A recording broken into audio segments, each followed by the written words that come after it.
I'm Vicki Larnach, the writer and composer of the Water Code, developed here through Hope New Works initiative.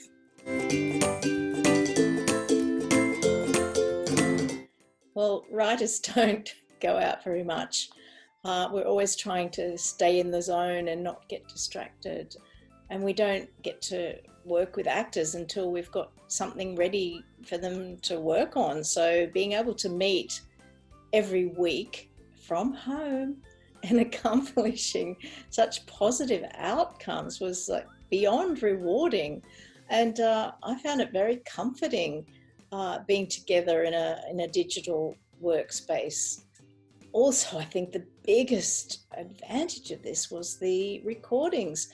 Having a recording of every stage and follow-up discussion of each new draft is a resource that is so advantageous. You can't know if something's going to work until you hear it read out loud. And honestly, I think we've hit on something pretty important here. It's a way of accelerating our work in this early developmental process. And it's taken a pandemic and Hope New Work initiative to discover it. And I think it's a way we can change things up moving forward in the industry. Technology is our friend. Well, showing unfinished work is terrifying, but it's also exhilarating, being given free rein to make bold choices, to radically change a character, explore a different plot line, finding a better way to tell a story. And it was a really good learning process. I had a wonderful team of actors, also creative and talented. Brittany Shipway, Sarah Wadsley, Adele Parkinson, Jenny Little, Nat Jobe, David Whitney, Rowan Witt, Lincoln Elliott and Cam Daddo. We all warmed each other's hearts, and I think we all got a lot out of this whole process.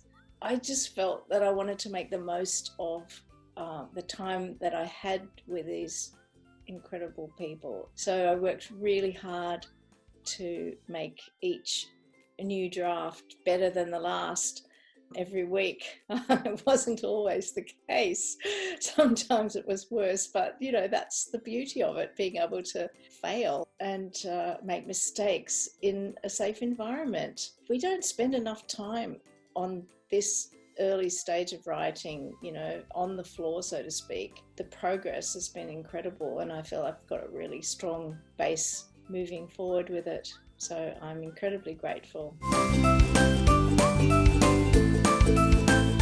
A question that's popped up quite a few times about this piece is it a play, a musical, or a television series? For this development, we worked on it as a one-act play, but there's a lot to expand upon, and I think it'd make a beautiful television series.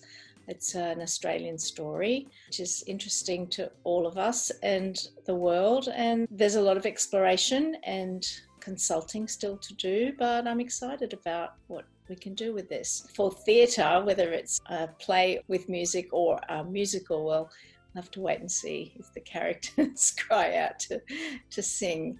The time will tell. Either way, it's going to be really interesting to see what happens in the future with our industry in whatever format it's going to take.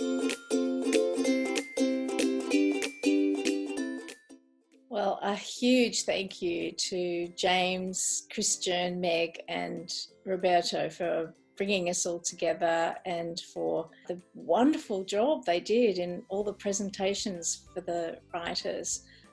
Each of us has a package now to bring for applications, for funding, for looking for collaborators, for presenting to producers. It's just extraordinary. I want to thank Sandy Eldridge, dramaturg, for helping me shape it from a monologue with music to the first draft of a play ready for actors to read, and for the amazing actors who every week went through those sliding doors of a different version, and they analysed it and challenged it and really inspired me to take risks and be daring. I think all of us, this whole process kept our minds busy and our hearts inspired, and it was just the most amazing experience. I found it totally empowering and, just magical.